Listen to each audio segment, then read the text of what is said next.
I'd been hiking alone for 3 days through the Olympic Mountains, following a route I'd planned down to the mile. I like knowing where I'm going. The trail gives structure, a clear goal. It was early fall, the air cool and heavy with the smell of wet fur. The rain came and went in quiet sheets, just enough to bead on the pack straps. By the third morning, the weather had turned steady. No storm, just fine rain that never stopped. The mist drifted between trunks like smoke. Around noon, I stopped for lunch at a small junction, a fork where the main trail curved west, and a narrower path ran straight ahead into the trees. There was no mention of that path on my map. I checked twice, tracing the contour lines with my finger. Nothing. It looked freshly cut, too. Packed dirt, trimmed brush, even a few small markers nailed into trees, blank discs of metal catching the light. Whoever made it cared enough to mark it, but not to name it. I told myself it might rejoin the main route farther along, maybe save time. Curiosity wins easily when you've been walking alone for days. I turned and followed it. The forest changed quickly. The pines grew closer together, their needles dull from moisture. The air cooled another few degrees, and the silence felt heavier. I kept waiting for the distant hum of the river on my right, but the sound never came back. After half an hour, I reached a small clearing, just open enough for a patch of sky. The rain felt louder there, falling straight down without branches to break it. A ring of mossy stones circled the center like an old fire pit. I checked my compass. The needle spun lazily and settled east, which made no sense. I should have been heading north. I laughed under my breath and chalked it up to magnetics in the soil. When I pushed on, the trail narrowed until it brushed both shoulders. It wound through low fog, looping slightly downhill. My GPS showed no signal, just the gray background of nowhere. After maybe 40 minutes, the ground began to look familiar. The same curve of ferns, same leaning birch with a scar near the base. Then I stepped into another clearing, or maybe the same one. Same ring of stones. My boot print was there in the mud where I'd knelt earlier. I turned around and followed my own prints backward. 5 minutes later, I stepped into the clearing again. I tried a third direction, skirting wide through the trees. When I broke through the brush, the clearing waited, rain ticking against the stones like a metronome. It's strange how fast logic frays when you're alone. I'm not someone who panics easily, but there was something wrong with the light. Flat, gray, neither bright nor dim, as if the day had decided to stay at one tone. I pulled out my map again. The paper was damp, edges soft, the ink bleeding slightly, but I could still read the lines. The junction where I'd turned didn't exist. I told myself I'd missed the markers and that retracing steps would fix it. I followed the compass north again. 20 minutes later, the same curve of ferns appeared. That was when I noticed the smoke. It rose thinly from beyond the next ridge, a pale thread against the rain. Relief came first. Another hiker, maybe a campsite. I called out, "Hello?" My voice came back muffled. I climbed a slope, stepping over slick roots until the ground leveled. At the top was another clearing. In the center stood a small tent, green, same brand as mine, same model. A light flickered inside. I hesitated, the polite instinct to announce myself bumping against the feeling that I'd already seen this place. I walked forward slowly and crouched by the fire pit. Ash lay damp but recent, faint heat rising through the drizzle. I reached out and touched one of the stones. It was warm. "Hey there," I called toward the tent. No answer. The flap hung closed. I waited another moment before circling to the other side. That's when I saw the mark on the fabric. Mud streaked across the lower half, shaped like a handprint. Something inside shifted. Just a rustle, maybe the wind. I knelt, listening. The air held that same dull quiet, broken only by rain on nylon. Then I realized the sound wasn't from inside. It was behind me. Leaves moved, slow and deliberate, like someone stepping softly. I turned, but nothing was there. Just fog, trees, and the faint outline of the trail leading back into the woods. I backed away from the tent, heart thudding but mind still trying to reason. Maybe another hiker had set up and gone for water. Maybe I'd stumbled into coincidence, but the tent was identical to mine, down to the tear near the zipper. I checked the tag hanging from the seam. Same initials I'd written with a marker, ML. For a moment I felt weightless, like my body wasn't caught up with what my eyes were seeing. I zipped the flap open. Inside lay my sleeping bag, unrolled, a small flashlight beside it, and my map spread out on the floor. The ink on that one hadn't bled at all. I backed out slowly, fighting the need to turn and run. The forest felt closer now, the rain heavier. I forced myself to count my breaths.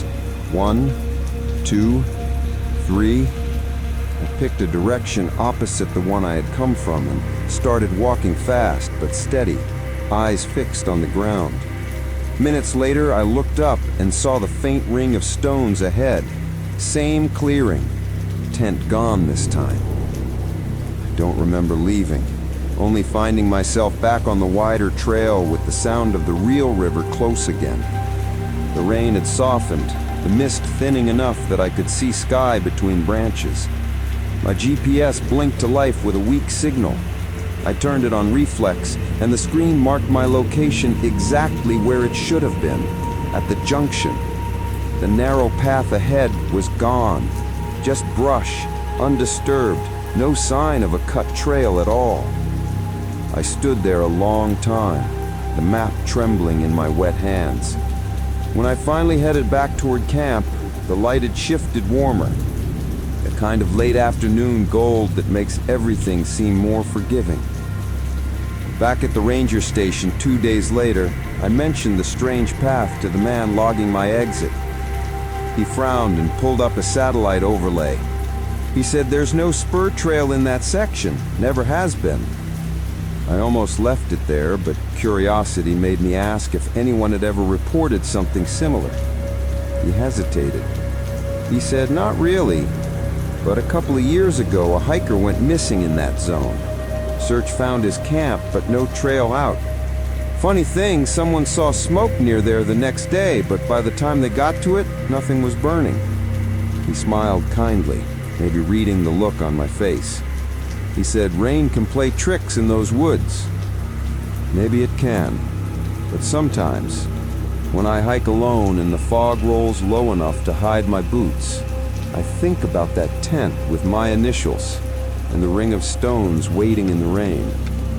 And I tell myself that if I ever see an unmarked trail again, I'll keep walking past it, no matter how familiar it looks. We hit the fog late in the day, somewhere past mile 20. It rolled in from the ridge like a tide, swallowing the trail, the trees, and the last bit of sunlight.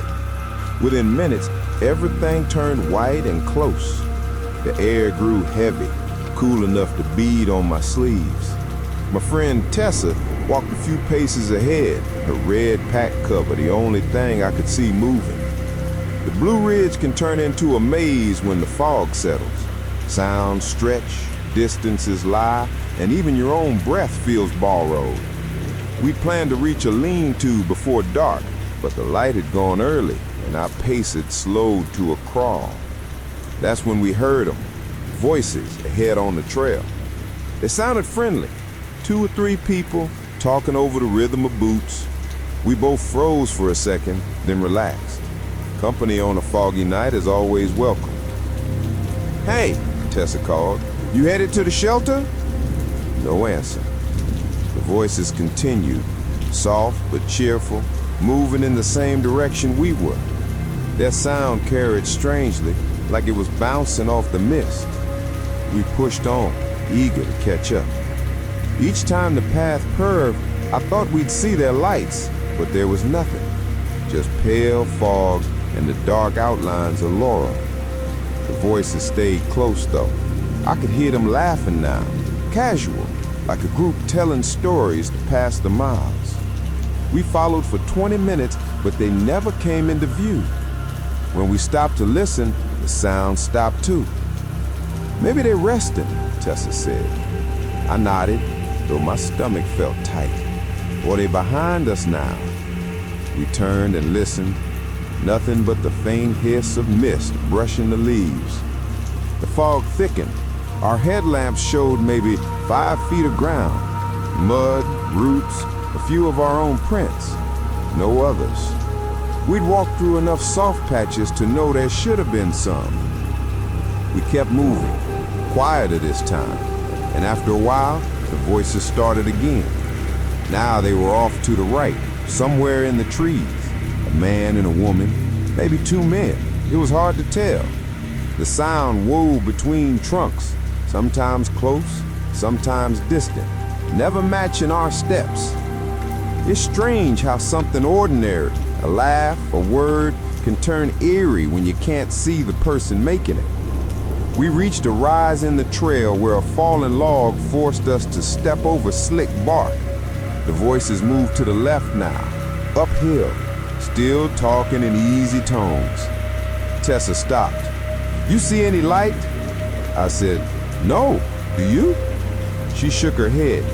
"But they sound like they should be right there."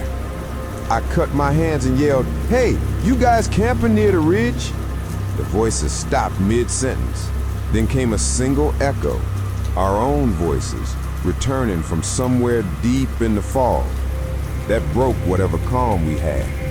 We stood a few seconds too long waiting for the reply that didn't come, and then decided to keep walking.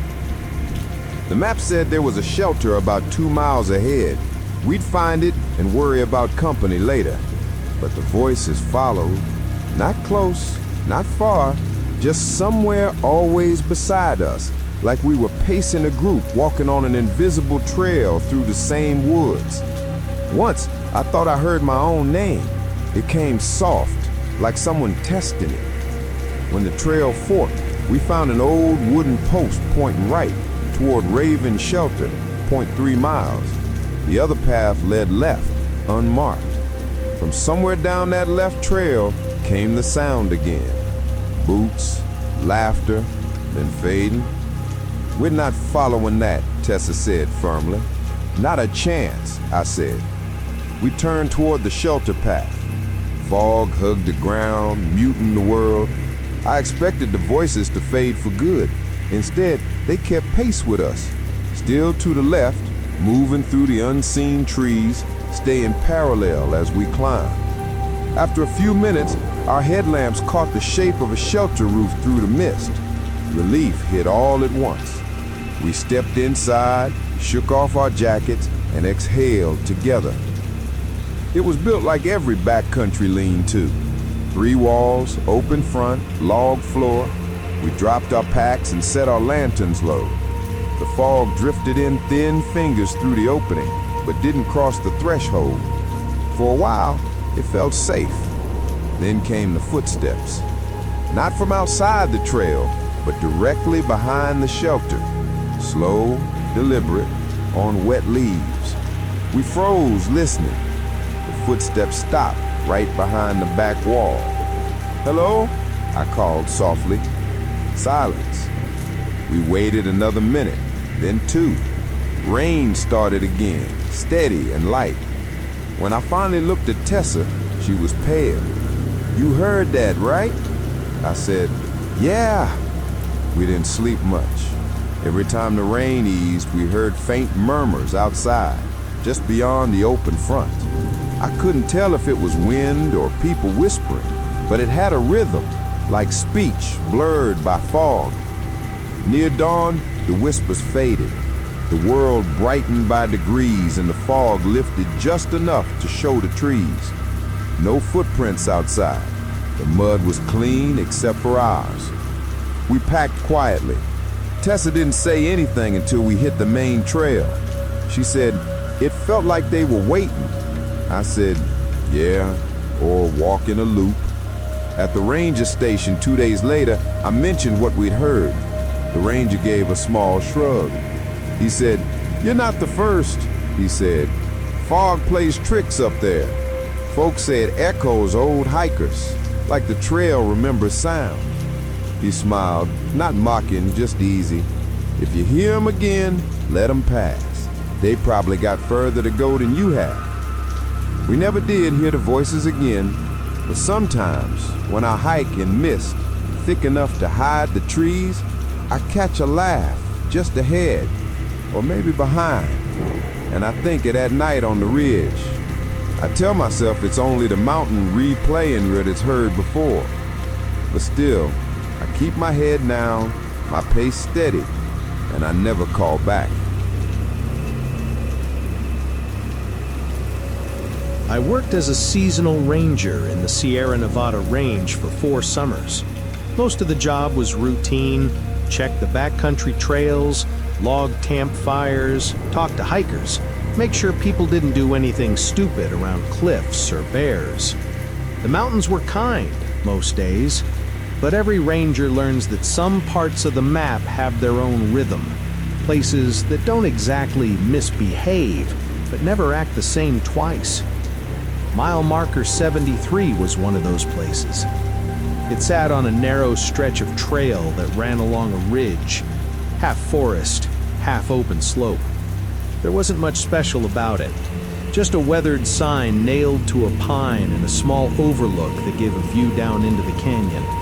I passed it maybe a dozen times that first season without thinking twice.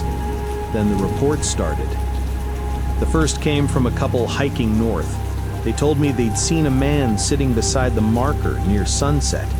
Said he looked calm, just staring out toward the ridge below. "We waved," the husband said, "but he didn't move, didn't even turn his head." That's not strange by itself. Hikers come to be alone. But they said his clothes looked odd, old-fashioned, canvas jacket, wool pants, like something from another era. When they passed him again 2 hours later on the way back, he was gone. No footprints in the mud. I filed the report like any other. The second came a week later, then a third, always the same. A man sitting near marker 73, facing the canyon, silent. Sometimes morning, sometimes dusk. The descriptions never matched exactly. Different height, different hair color, but everyone mentioned the same thing. His boots were spotless. Not dusty, not muddy, pure white leather, even after rain. That detail stuck with me. By the time the 5th report came in, I decided to check for myself. It was late September, the kind of afternoon that feels like it's already evening. A drizzle was coming down, mist rising from the pines. I hiked out alone, following the switchbacks until the ridge opened and the marker came into view. The post leaned slightly. The white numbers faded, but still readable. I half expected someone to be there, but it was empty. Just gray light and the sound of distant water. Still, the air felt heavy. Not wrong exactly, but charged, like the moment before thunder. I walked a few steps closer and noticed something strange in the mud near the edge. A single set of prints leading toward the overlook. They were deep, sharp, as if made minutes ago. And the tread was unlike any boot I'd seen. Smooth soles, narrow heel, like dress shoes. I crouched, touched one. The impression was dry inside, as though no rain had fallen there at all. The sound came next. Not loud, just a low scrape, the way a chair leg moves across wood. I turned, and someone was standing by the marker. He wasn't there a moment earlier. He looked ordinary enough, late 40s maybe, brown jacket, short dark hair slicked flat by rain. He was looking past me, out toward the canyon, hands in his pockets. "Evening," I said, careful to keep my tone casual. He didn't respond.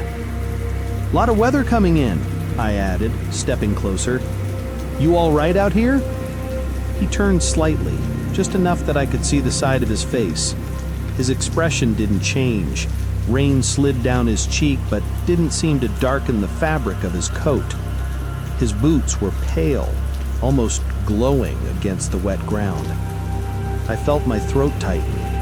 "Sir, park closes at dusk. You'll want to head down before—" The words caught halfway out, because he wasn't standing anymore. He was sitting, just like the report said, hands folded loosely, staring into the valley. I hadn't seen him move. One moment standing, the next sitting. The air around him looked thicker, as if the mist had pooled just for him. I took a careful step back. My radio crackled suddenly with static. I grabbed it, pressed the side button. "Base, this is Carter at mile 73. You reading me?" Only static. Then in it, a faint voice, mine, repeating the same sentence I'd just said. I dropped the radio. It hit the mud, still hissing. When I looked back at the marker, the man was gone. The spot where he had been was perfectly dry. I left the trail faster than I should have, half jogging the switchbacks until the trees thickened around me. By the time I reached the truck, the rain had stopped. My hands were shaking when I keyed the radio again. The signal was clear this time. "Everything all right?" the dispatcher asked. "Yeah, just checking something. Nothing out here." I didn't file a report. The next week, another hiker mentioned him. Same description, same white boots. The stories kept coming, one every few months. A pair of college kids saw him in bright daylight. A trail runner said he appeared ahead of them and vanished when he blinked. A family swore they talked to him, said he gave them directions to a campground that didn't exist. We stopped logging the reports after a while. You can't keep explaining what refuses to stay in one category. Some of the younger rangers started calling him the Mile Man. I just avoided that stretch whenever I could. My last year there, I trained a new ranger named Ellie. She was sharp, calm, good with people, the kind who notices details. We were hiking the ridge one afternoon when she stopped near the post. "Is this 73? she asked. "Yeah," I said, and before I could add anything, she tilted her head. "Who's that?" I followed her gaze. Down by the overlook sat a man in a dark jacket, back turned. "Stay here," I told her. I walked forward slowly, boots squelching in the soft earth. "Sir, the trail's closed for maintenance past this point." He didn't move. I got within 20 feet. His coat was damp, but the ground beneath him looked dry. His boots were white, so clean they almost reflected light.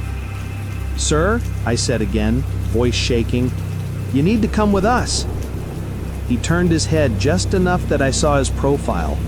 Not hostile, not kind, just still. Then he spoke for the first time. "The trail's fine. You'll see." Then he wasn't there. No sound, no motion, just gone. Ellie ran up beside me, eyes wide. Where did he go? I couldn't answer.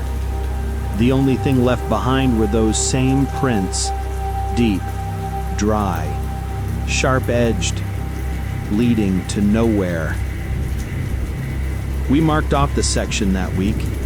A storm took the ridge later that season, washed out half the path. They rerouted it the following year, built a new mile marker further up. But every once in a while, someone hiking the old section reports seeing a man near the broken post, sitting, quiet, looking down the canyon. And if you ask them what stood out most, they always say the same thing. His boots were spotless. It was my third solo climb of the season. Nothing too technical, just a long trail up one of the lesser peaks in the Rockies. The kind you can finish in a day if you start early and don't linger too long at the top. I'd hiked it once before with friends years ago, but this time I wanted the solitude. Just the rhythm of breath, the crunch of boots, and the sound of wind in the trees. The trail wound steadily upward through pine and spruce. By noon I was above the tree line, the air thinner, colder. The sky hung heavy with that kind of gray that promises rain but never commits. Each step sounded sharper on the rocks. I felt strong, steady, and small in the way mountains make you feel small. Not frightened, just aware.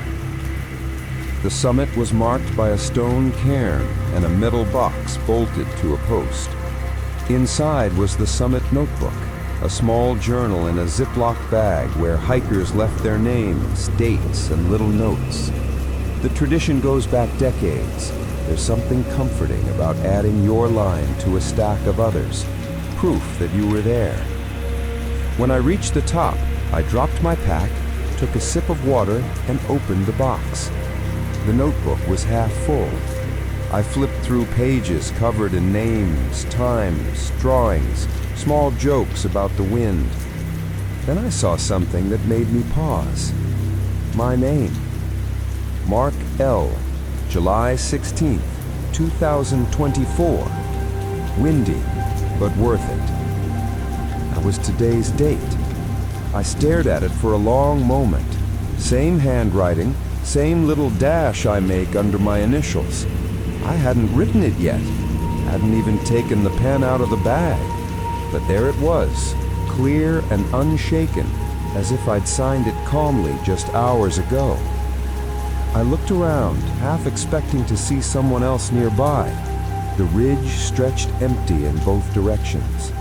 Clouds pressed low, thick enough that I couldn't see much past the slope. For a while, I told myself it was a coincidence. Maybe another Mark L. Maybe my eyes tricking me. But it was my handwriting. I checked the next few pages. Blank. Then, halfway down the last one, I saw another entry. The same name again, the same handwriting, but a different date. Tomorrow's. Mark L., July 17th, 2024. Rain coming. Stay lower next time. I shut the notebook carefully and sat on a rock. The wind had picked up, carrying that high-altitude whistle that cuts straight through your jacket. I remember thinking how calm I felt. Not scared, just hollow, like I'd stepped into someone else's life for a moment. I waited for a while, drinking water, trying to make sense of it. The clouds thickened until they folded over the peak like smoke. When the first drop of rain hit my hand, I decided to head down. The trail looked different on the descent. I recognized every turn and still felt lost, as if the mountain had changed its scale while I wasn't looking. The rain came harder, mixing with bits of sleet that stung against my cheeks. The air smelled like iron and stone. After an hour, the path narrowed along a ridge. The fog swallowed the world below, and everything felt closer. Sound, air, the slow rhythm of my breathing. That's when I saw someone up ahead. A lone hiker, maybe 50 yards down the slope, moving slow. Same dark jacket, same blue pack as mine. I felt a brief relief. It's good to know you're not the only one up high when weather turns bad. I called out, "Hey, trail's slippery, watch your step." The figure stopped, turned slightly, then kept walking. I quickened my pace to catch up, but no matter how fast I went, the distance stayed the same. The fog made it hard to judge. At one bend, I lost sight of him completely. When the clouds thinned again, the trail ahead was empty. I stopped to breathe, to think. There was no sound now but rain tapping on rock. I reached for my map and noticed something dark in the mud near my boots. Footprints, clear and deep, same tread pattern as mine. I stepped beside one and matched it perfectly. It's easy to imagine things when you're cold and tired, so I kept walking, careful and steady. The wind came up again, carrying a low hum that sounded almost like a voice. I told myself it was air moving through the rocks, but the pitch shifted slightly into a rhythm that mirrored my steps. It wasn't words, just sound, like someone humming along behind me. When I reached the lower ridge, the fog thickened again. I checked my watch. 5:32 p.m. I'd been descending for nearly 3 hours, but the altimeter read only a few hundred feet lower than the summit. I stopped and looked around. The cairn was visible through the mist, above me, exactly where I'd started. I had walked in a circle. I climbed back to the top, thinking I must have missed a fork. When I reached the cairn again, the rain had stopped and the clouds had thinned enough to show pale strips of light on the horizon. The metal box sat on its post like before, droplets clinging to the edges. I opened it. The notebook was gone. In its place lay a folded page, damp but readable. It was torn from the same notebook, the handwriting unmistakably mine. The message was short. Don't go down yet. Wait until the rain passes. I stood there holding the note while the last bit of fog slipped away. The valley below was clear now, sharp and green and wet. A faint sunlight spilled through breaks in the clouds. I don't remember making the decision, but I sat down beside the cairn, opened my thermos, and drank the last of my coffee. The air felt warmer, lighter. I waited maybe 20 minutes, maybe an hour. When I finally stood to leave, I tucked the note back into the box and started down again. The trail felt normal this time. By evening, I reached the parking lot, soaked and tired. My watch read 6:45. When I checked the summit log online that night, a volunteer website that archives notebook entries, the last photo update showed my name twice, dated July 16th and July 17th, exactly as I'd seen them. The photo had been uploaded a week before my climb. I never went back to that peak, but sometimes when I see gray clouds stacking over the mountains, I think of that note. Maybe I listened to myself, maybe I only imagined I did. Either way, I made it down. And if anyone finds a page up there written in a hand that looks like theirs, I hope they wait for the rain to pass.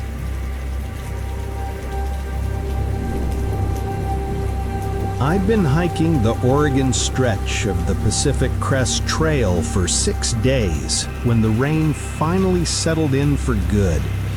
It wasn't the wild, thunderous kind that makes you sprint for shelter, just that endless gray drizzle that seeps into everything, the kind that turns every sound into something softer and slower. By then, I'd gotten used to the rhythm. Wake up before dawn, pack the tent half damp, walk until sunset, and hope to find a flat enough spot to pitch again. The forest here was dense, moss dripping from the branches, the air heavy with the smell of wet pine and cold soil. I hadn't seen another person all day, though the trail was marked and well used. Around dusk, I started looking for a place to camp. That's when I saw the smoke, a faint gray column rising between the trees, maybe half a mile ahead. My first thought was relief, someone else out here, maybe even a fire to share. When you've been alone long enough, the idea of another voice can pull you faster than hunger. I followed the trail as it curved through the forest. The smoke thickened, mixing with mist. Then through the trees, I saw it. A campsite right by the riverbank. 2 tents. A small fire burning steady in the rain. Everything looked perfect. The tents were identical. Green, clean, zipped shut. A clothesline stretched between 2 trees with shirts hanging neatly. Near the fire sat 2 folding chairs, side by side. On the ground between them, 2 tin mugs, half full of coffee. Steam still rose from them. "Hey there," I called. "Didn't expect company out here." No answer. The only reply was the steady patter of rain on leaves. I walked closer, slow enough to be polite but curious. The fire hissed quietly, burning low but steady.